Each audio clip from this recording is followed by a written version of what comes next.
2 patrol cars were already in my driveway when I opened the front door. Sunday morning, 8:47 a.m., my wife was in the front yard in jeans and a gardening shirt, phone in her hand, looking at 2 uniformed officers the way she looked at everything she hadn't fully decided about yet. Still and very quiet. Karen stood just behind them, clipboard under one arm, HOA lanyard around her neck, the smile of a woman who believed this was already over. "That woman doesn't belong here," Karen said, pointing directly at my wife.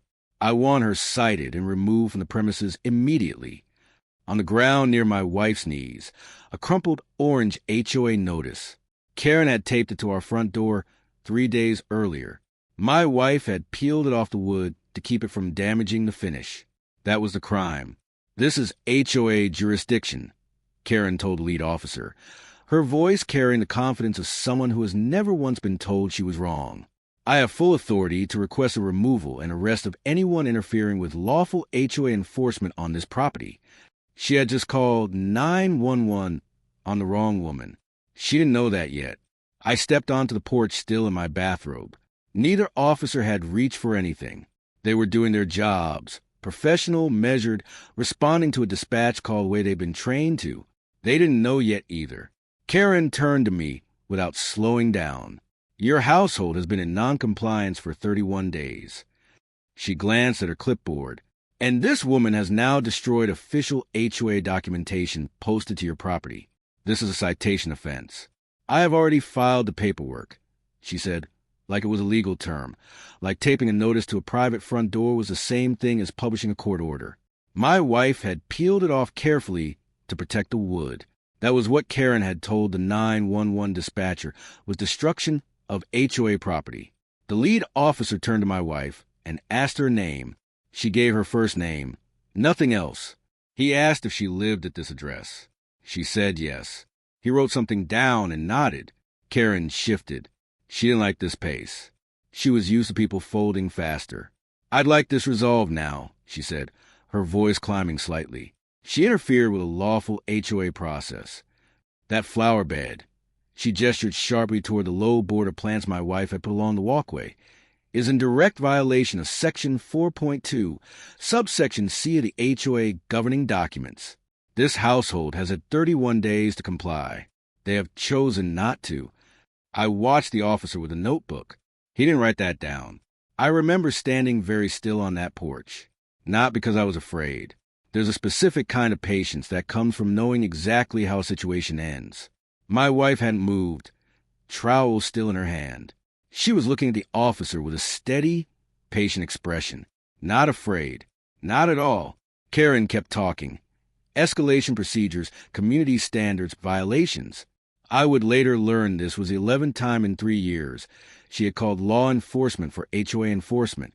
"Officers," Karen said, holding out her clipboard, "I need you to formally document that this homeowner was presented with notice of violation." The lead officer looked at my wife again. He held her gaze a moment longer than necessary, then wrote something in his notebook. Karen didn't know she had just called 911 on the one woman, whose signature authorizes every patrol officer's badge in this county. I let her talk. Let her stand there with her certainty. Let the moment breathe. Every word she said was now on record. The crumpled orange notice lay in the grass like something insignificant. I was going to frame it. I just didn't know it yet. What Karen didn't know, what none of them knew, was that the woman she just called the police on was the police. We moved into the neighborhood 14 months earlier.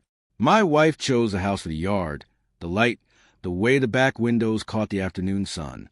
The first warning came 6 days after we moved in.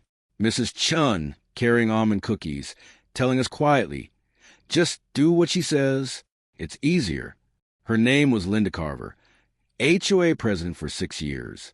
No opposition had survived more than a few days. This wasn't a neighborhood. It was a system. Karen had called law enforcement 11 times in 3 years. Not for crimes, parking plants, paint shades, basketball hoops. Each time people complied, I started documenting everything. The HOA document Karen relied on didn't match the official county file version. Section 4.2C, the rule she kept citing, didn't say what she claimed. My wife watched quietly and said, Do it the right way. Get everything in writing.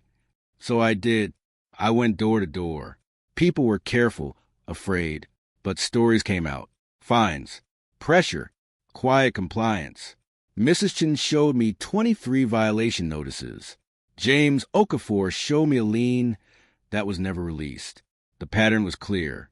Karen had built something precise. Not a neighborhood, but a controlled system of compliance. Then came the certified letter. A lien filed against our home. $4,200. I checked everything. The numbers were invented. The amendment she relied on was never filed with the county. It didn't exist. I called my attorney. Then I waited. Karen escalated. An email went out to all 96 homeowners. Foreclosure proceedings mentioned publicly for the first time. Then came the meeting. 67 homeowners showed up. Karen thought she was there to win. She didn't know my wife was sitting in the front row. The attorney stood. Evidence was presented. The governing documents were compared. The amendment was shown to be non-existent in county records. The room shifted. Then my wife stood, walked forward, and placed her badge on the table. The room went silent. "My name is Sarah Mercer," she said. "I am the elected county sheriff." Karen had called police on the sheriff, filed a lien against the sheriff's home, tried to remove her from her own yard. Now she sat frozen as everything collapsed into clarity. The room changed in real time. The system she built stopped working. Later, the lien was removed. The fines were vacated. The amendment was invalidated retroactively. The HOA structure she used to control the neighborhood collapsed under legal review. People got refunds. Karen didn't return. The street changed after that. Not loudly, just quietly back to normal life. Mrs. Chen joined the new board. So did James Okafor and Gerald. And sometimes I think about what Karen said that first day. I've had lawyers on this street, doctors, even a judge. She was right about one thing.